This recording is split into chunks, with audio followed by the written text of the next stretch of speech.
Welcome to Cartoons and Stories '01, where exciting adventures and fun cartoons come to life. Get ready for a world of imagination. In a happy little village, nestled at the bottom of a great big mountain, lived a little boy named Billy. This is Billy. Billy was smaller than the other children in the village, but his heart was full of big adventures. Everyone in the village was a little bit afraid of the big mountain. They say, the baker would whisper, "A big, grumpy giant lives up there." No one had ever seen the giant, but they imagined he had a big, grumpy frown and a very loud, rumbly voice. But Billy wasn't so sure. He thought the mountain looked rather friendly.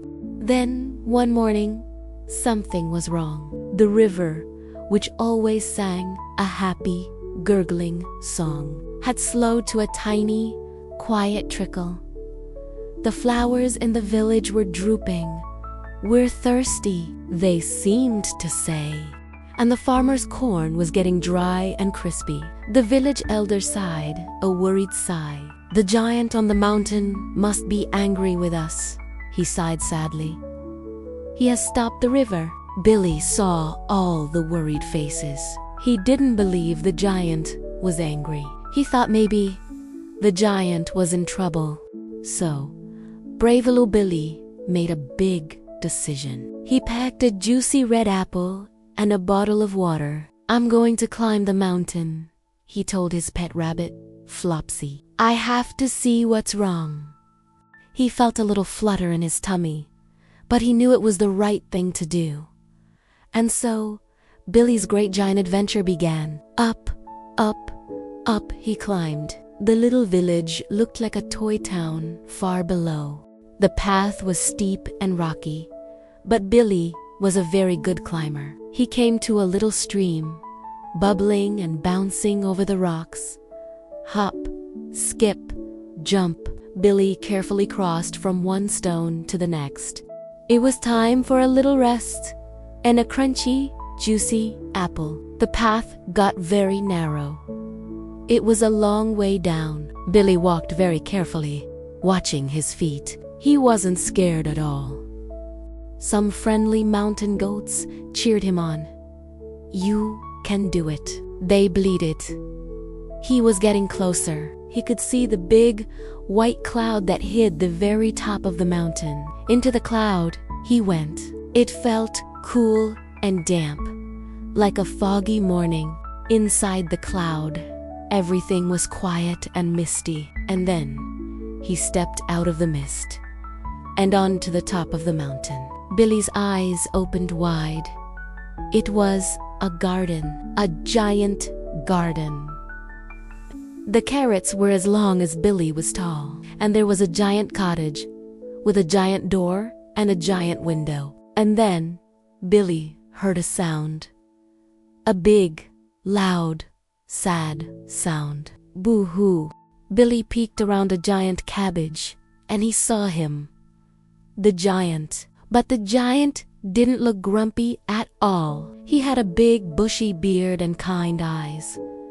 And he looked very, very sad. And as he cried, his giant tears splashed onto the ground and made a little puddle, then a little stream.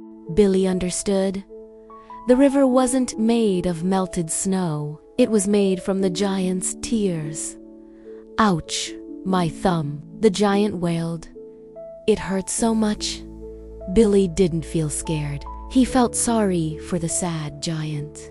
So, brave little Billy stepped out from behind the cabbage. "Excuse me, Mr. Giant," he said in his clearest voice. The giant looked down. He was so surprised to see a little boy. "Aren't you scared of me?" the giant rumbled. Billy shook his head. "No," he said. "You look sad. What's wrong with your thumb?" The giant showed Billy his thumb, and stuck right in it was a big, black, nasty thorn. "I can't get it out," the giant cried. "It's stuck. I can help," said Billy bravely. The giant carefully lowered his huge hand down to Billy. Billy took hold of the giant thorn with both hands. "Ready," said Billy. "1, 2, 3, shouted Billy. He pulled with all his might. It wiggled, but it was still stuck. "Let's try again," said Billy. This time, Billy planted his feet and got a really good grip.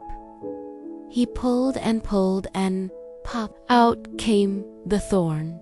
Billy tumbled backward onto the grass, holding the giant thorn. The giant looked at his thumb.